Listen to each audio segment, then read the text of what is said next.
জয় হিন্দ বন্ধুরা।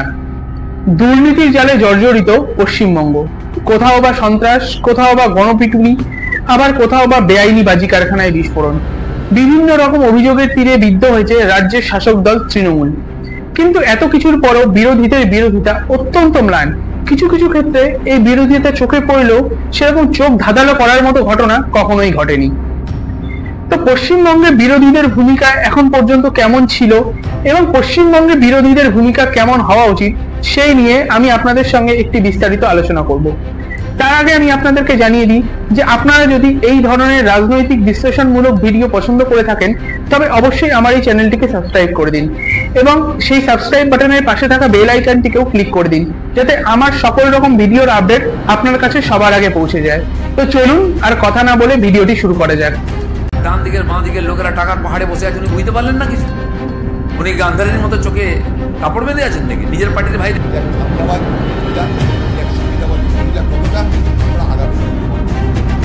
খাদ্যমন্ত্রী জ্যোতিপ্রিয় বললেন নিজেই খাদ্য নিজে খাদক। একজন খাদককে খাদ্যমন্ত্রী করেছিলেন মমতা ব্যানার্জি। পুরো 75-25 ভাগ ममता ने पश्चिम बंगाल को भारत से निकाल दिया है।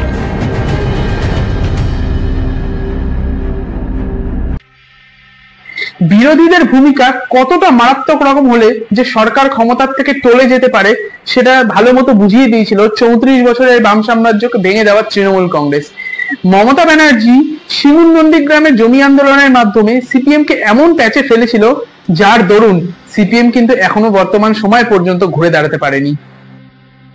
অথচ মমতা বন্দ্যোপাধ্যায়ের 13 বছরের শাসনকালে অসংখ্য ভুল করেছে তৃণমূল।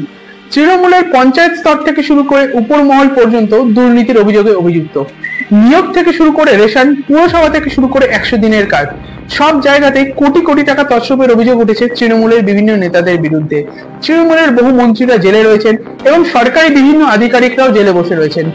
লোকসভা ভোটের ঠিক কিছুদিন আগে উঠে এলো সন্দেশখালীর সেই নির্মম ঘটনা। এছাড়াও বিভিন্ন পাড়ায় ও বিভিন্ন গ্রামে তৃণমূলের বিরুদ্ধে গুন্ডা পোষার সংস্কৃতিও উঠে এলো সামনে। এত কিছুর পরেও বিরোধীরা সেই ইস্যুগুলোকে সেভাবে ঠিক কাজেই লাগাতে পারলো না। 2024-এর লোকসভা নির্বাচনের রেজাল্ট যখন সামনে এলো তখন দেখা গেল যে 42টার মধ্যে 29টি আসনে জয়লাভ করে তৃণমূল কংগ্রেস এই লোকসভা নির্বাচনে সব থেকে বড় রাজনৈতিক দল হিসেবে পশ্চিমবঙ্গে উঠে এসেছে এবং বিজেপির আসন আগের বারের তুলনায় কমে হয়ে গেল 12 এবং সিপিএম কংগ্রেসের কথা তো না বলাই ভালো। বিরোধীরা চাইলেই তৃণমূলের এই সকল কেচ্ছা নিয়ে তুমুল আন্দোলন করতে পারত, কিন্তু কোথায় কি? এই সকল ঘটনা যদি বাম আমলে ঘটতো তাহলে মমতা ব্যানার্জি দেখিয়ে দিত যে জ্বালাময়ী আন্দোলন করা কাকে বলে। তৃণমূল কংগ্রেস আন্দোলনের সঙ্গে সঙ্গে ধর্ণাও প্রদর্শন করত এবং প্রয়োজনে তৃণমূলের নেতা নেত্রীরা হিংসার পথও অবলম্বন করত। কিছুদিন আগে মমতা ব্যানার্জি ফুটপাতকে দখলমুক্ত করার জন্য হকার উচ্ছেদের ডাক দেয়। এই সময় রাস্তায় নেমে পড়ে বুলডোজার এবং সেই বুলডোজার দিয়ে ভেঙে গুড়িয়ে দেওয়া হয় বহু দোকানপত্র। এই সময় মমতা ব্যানার্জির এই সিদ্ধান্তের বিরুদ্ধে বিরোধী দলগুলো, বিশেষ করে বিজেপি, একটি রাজনৈতিক আন্দোলনে নামতে পারতেন এবং তারা সারা রাজ্যে একটি হইচই ফেলে দিতে পারতেন। কিন্তু এই সকল কিছুর আগেই মমতা ব্যানার্জি নিজের বক্তব্যই পাল্টে দেয়। তিনি হঠাৎ বলে বসেন যে কাউকে বেকার করার অধিকার উনার নেই। তিনি হঠাৎ আগ্রাসী থেকে নেমে আসেন দয়াময়ী চরিত্রে এবং বিরোধীদের আন্দোলন করার যে সঠিক মুহূর্তের অপেক্ষা, সেই অপেক্ষাটি অপেক্ষায় থেকে গেল। গুন্ডা বা বলা ভালো বহু জেসিবিদের সঙ্গে বিভিন্ন তৃণমূল নেতার ঘনিষ্ঠতার যে সম্পর্ক, সেই প্রমাণ উঠে আসার পরেও বিরোধীরা এই নিয়ে জনগণের মধ্যে তেমন কোনো শোরগোলি ফেলতে পারেনি। বড়জোর তারা এক্স হ্যান্ডেলে একটি টুইট করছে অথবা নিউজ রুমের বন্ধ ঘরের ভেতরে একে অপরের সঙ্গে গলাবাজি করতে ব্যস্ত রয়েছে। অপরদিকে তৃণমূল কংগ্রেস নিজের দলেরই অভিযুক্ত নেতার থেকে অতি সহজেই মুখ ঘুরিয়ে নিয়ে সেই নেতার বিরুদ্ধে কঠোর সমালোচনা করছে এবং নিজেদের ভাবমূর্তি উজ্জ্বল রাখার জন্য সকল দায়ভার তারা ঝেড়ে ফেলে দিচ্ছে।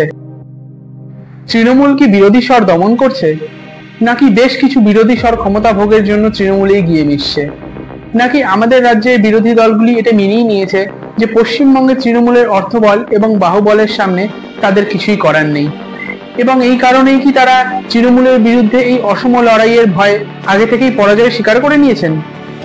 আপনাদের কি মনে হয়? নিন্দুকেরা বলে থাকে যে ভোট যদি ইভিএম বা ব্যালট বাক্সে না হয়ে সোশ্যাল মিডিয়ায় হতো, তবে সেখানে আসল লড়াই হতো বিজেপি এবং সিপিএম এর মধ্যে। তৃণমূল সেখানে ধারে কাছেও কোথাও থাকতো না।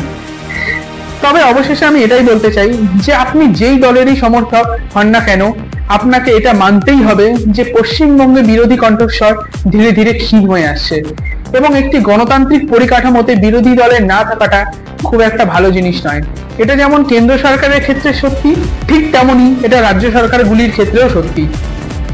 তো আজকে আপনাদের এই ভিডিওটি কেমন লাগলো আমাকে কমেন্ট করে অবশ্যই জানাবেন।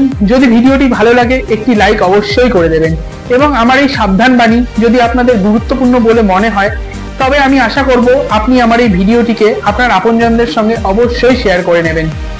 তো দেখা হবে অন্য একটি ভিডিওতে।